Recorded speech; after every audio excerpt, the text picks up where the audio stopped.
السلام عليكم ورحمة الله تعالى وبركاته، متابعينا الكرام، الصحة فطوركم وصحة رمضانكم. اليوم حبيت نشارك معاكم يعني كوجبة إفطار، وهي طاجين الزيتون بكرية اللحم والبطاطا. أول حاجة أنا هنا عندي كمية من الزيتون يكون مقطع دوائر، كذلك عندي هنا كمية من اللحم المفروم على حسب أفراد العائلة، حبة بصل متوسطة الحجم مفرومات، 3 ملاعق كبار لشابلوغ، بيضة، حبة زرودية مقطعة دوائر، وعندي هنا طبعا اللحم تاعي شوية بصل ثوم وكزبر، طبعا عفوا معدنوس. وطبعا البطاطا راح نضيفها في الاخير. اول حاجه راح نبدا بلاصوص. حطيت انا هنا البصل نتاعي زروديه، زدت لهم شويه تاع المعدنوس، حطيت الملح والتوابل، شويه راس الحانوت، آه، كمون، كزبر وفلفل حلو، ومغرف كبيره نتاع طماطم مصبره وزيت نباتي، ونحطهم يتقلاو على نار متوسطه. هنا نخليهم يتقلاو في غرضهم، نقليهم مليح. هنا زدت اضفت شويه تاع الماء باش ما يلصقوليش المكونات. هنا طبعا اللي عندها دجاج تقدر تضيف الدجاج، انا هنا حبيته يكون طبق اقتصادي، مثلا تضيفو كويس ولا كركاس ولا كما حبيتو، ولا حتى اجنحه، لكن انا فضلت يكون هكذا.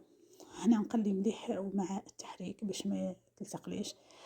بعد ما تقلاو مليح هذيك الزروديه والبصل تاعي، راح نضيف كميه الزيتون. طبعا هنا هذا الزيتون كنت غليته في الماء وشويه سكر باش تنحتلو شويه هذيك الملوحه. نقليه مليح، زدت اضفت شويه تاع الماء ونخليه يتقلى في غرضه كما قلنا، النار متوسطه، ونغطيو البرمن تاعنا هكذا باش ما ينشفليش ويتحرق. بعد ما تقلى مليح راح نمرق بالماء يكون سخون ونخليه يطيب في غرضه. هنا نحركه باش ما يلصقوش. من جهه اخرى نحضر كرية اللحم نتاعي. عندي كميه من اللحم المفروم، زدت البصل، معدنوس والتوابل، ملح، راس الحانوت، كمون، التوابل اللي نستعملها كالعاده، وشويه كزبر، 3 ملاعق كبار لا شابلوغ. وهنا اضفت نص تاع البيضه لانه كميه اللحم كانت شويه صغيره، ونخلط مليح حتى ينسجموا كامل المكونات نتاعي. هنا انا اضفت البيضه شويه برك باش ما نزيدش كميه كبيره تاع لا شابلوغ.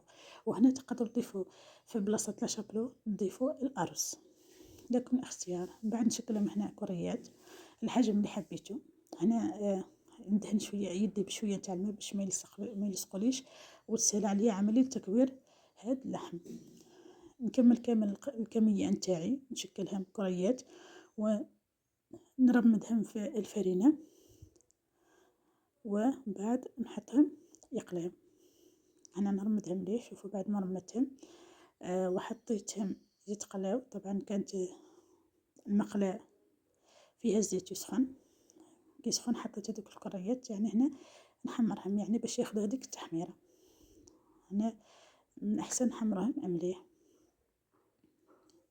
طبعا هنا تقدروا ديروا الكريات تشكلهم على شكل اصابع كما حبيتوا. ومن بعد ما طابوا نحيتهم خليتهم على جنب، وكانت هذيك لاصوص بدات تنشف معاي كما لاحظتوا هنا امامكم، يعني طاب لي الزيتون هذاك والزروديه ولاصوص شويه اختارت. نضيفوا هذيك الكميه نتاع كريات اللحم نتاعي ولا لي بوليت كما حبيتوا. وكذلك هنا انا كنت وجدت 2 حبات بطاطا قليتهم، يعني قطعتهم هنا بالطول كما لاحظتوا. هنا بطاطا كما العاده كما الفريض قليتهم واضفتهم، ونخليهم يمتصوا هذيك لاصوص في غرضهم. شوفوا هنا يعني تصدقوني طبق ما شاء الله.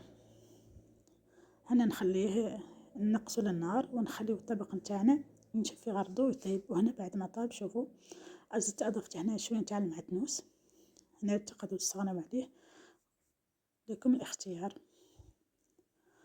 هنا وخليته برد. وهنا حبيت نوري لكم كيف النتيجه. طبعا انا هنا حبيته يكون بالمرقه، لكن نتوما تقدروا تخليوه ينشف تماما يعني بدون ما تخليو العصوص. لكن انا برك فقط كما ديما نقول لكم نشتي تكون الحاجه فيها المرقه، ما نشتيهاش تكون ناشفه.